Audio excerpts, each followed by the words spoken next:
Tiongkok sejak 5.000 tahun yang lalu hingga tahun 1978 merupakan negara miskin yang sering dilanda resesi kemanusiaan baik disebabkan oleh peperangan atau gagal panen yang menyebabkan kelaparan. Tetapi sejak tahun 1978 hingga saat ini, Tiongkok menjadi salah satu negara besar atau big country dalam perdagangan dunia dan berusaha mendekati Amerika dalam kekuatan militernya Amerika agar dapat menyebut dirinya negara superpower. Apa yang Tiongkok lakukan? Apa mereka bisa menjadi negara superpower? Kita pelajari sejarah mereka yang seakan menjadi pola dan karma jalan hidup negara Tiongkok. Kita semua tahu seperti bangsa Mesir, Nordik, Barat India, dan Nusantara, bangsa Tionghoa adalah bangsa yang memiliki jejak peradaban yang cukup tua di dunia, yaitu sekitar 5.000 tahunan. Sama halnya dengan bangsa Mesir yang berawal dan ditopang kehidupannya oleh sungai Nil, bangsa Tionghoa berawal dan ditopang kehidupannya oleh sungai Kuning atau Huanghe dan sungai Yangtze. Kalau Nusantara adalah bangsa pengendali lautan, samudera, dan selat, negara maritim Nusantara sejarah aslinya.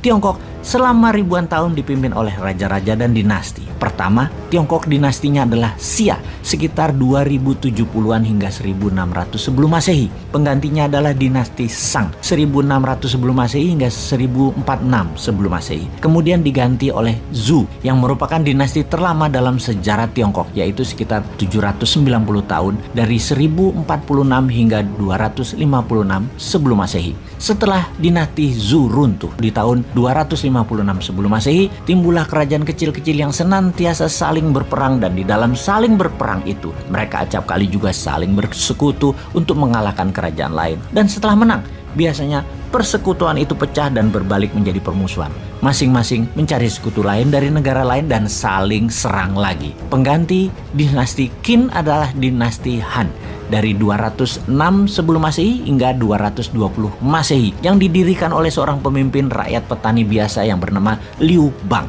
Han adalah nama suku bangsa mayoritas di Tiongkok. Dinasti Han meredup sekitar tahun 220, maka negara terpecah menjadi tiga, yaitu negara Su dipimpin Liu Bei, negara Wei dipimpin Cao Cao, negara Wu dipimpin oleh Sun Quan. Inilah kisah roman Samkok yang berlangsung dalam periode ini yang selalu saling berperang dan tuntas pada tahun 280 dengan berdirinya dinasti Jin 265 hingga 420 Masehi sebagai pengganti dinasti Han. Pada tahun 420 dinasti Jin tumbang, negara Tiongkok terpecah dua menjadi wilayah utara Wei dan Liu Song di selatan yang juga saling berperang. Keduanya akhirnya runtuh dan beberapa dinasti yang berumur pendek menggantikannya. Sebelum akhirnya seseorang bernama Yan Jian berhasil mempersatukan Tiongkok kembali dan mendirikan dinasti Sui pada tahun 581. Dari periode dinasti Sui, Tiongkok selalu terjadi perang di dalam negeri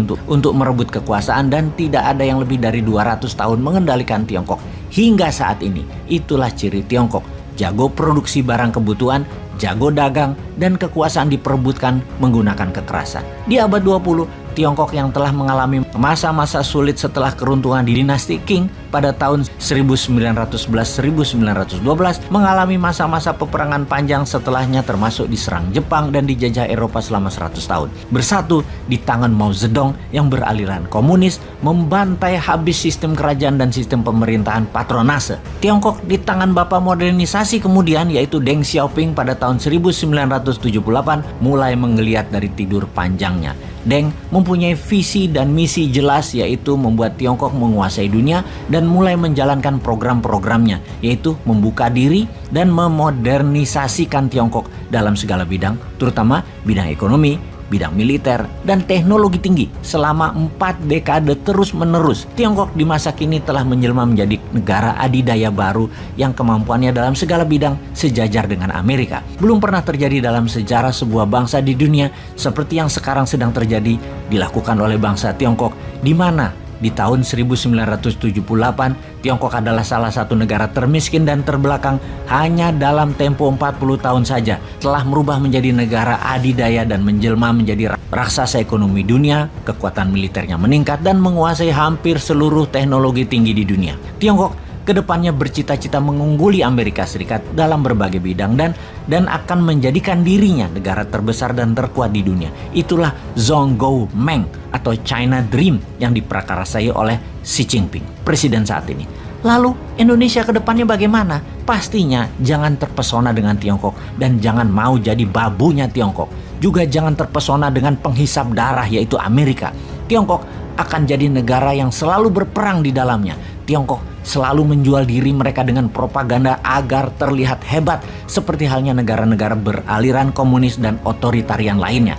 Kalau Amerika itu negara swasta, juga suka perang negara itu.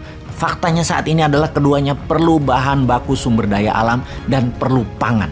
Kerjasama dengan keduanya, negara Indonesia harusnya dari sisi kesejajaran, saling hormat, bukan mengemis hutangan, bukan jualan barang produksinya mereka, bukan sumber daya alam kita disedot oleh mereka. Jangan seperti selama ini kita kalah dagang, kalah wibawa, kalah bersaing dan kalah tawar. Sungguh pola Tiongkok itu kuatnya sebentar, terus perang lagi di dalamnya, saling sikut dan saling bantai. Kita kembali ke Indonesia sekarang. Pastinya dalam 20 tahun terakhir ini Indonesia pemerintahannya berciri miring ke Amerika atau miring ke Tiongkok yang membuktikan satu hal, belum bisa membawa kesejahteraan bagi rakyat dan belum bisa membuat negara berdaulat. Salah satunya adalah belum bebas hutang. Tidak ada satupun pejabat dan pemerintahan yang terbukti membuat bangsa dan negara Indonesia menjadi negara besar sejajar dengan keduanya atau menjadi lebih kuat dari keduanya. Bahkan calon yang akan bertanding di 2024 nanti pun tidak punya visi dan misi tersebut, yaitu membuat Indonesia menjadi negara superpower 2045. Sungguh Indonesia perlu orang semacam Deng Xiaoping, perlu Gajah Mada baru yang punya kapasitas level dunia, punya kemampuan level dunia, punya visi dunia, dan punya tim yang mendedikasikan dirinya untuk membangun bangsa dan negara agar bukan lagi menjadi negara penghutang, bukan lagi menjadi negara tunduk dalam aturan asing, bukan menjadi bangsa babu dan bangsa kuli. Siapakah mereka yang harus duduk dan menjabat yang membuat Indonesia berdaulat dan perkasa itu? Rasanya hanya kaum Newman deh.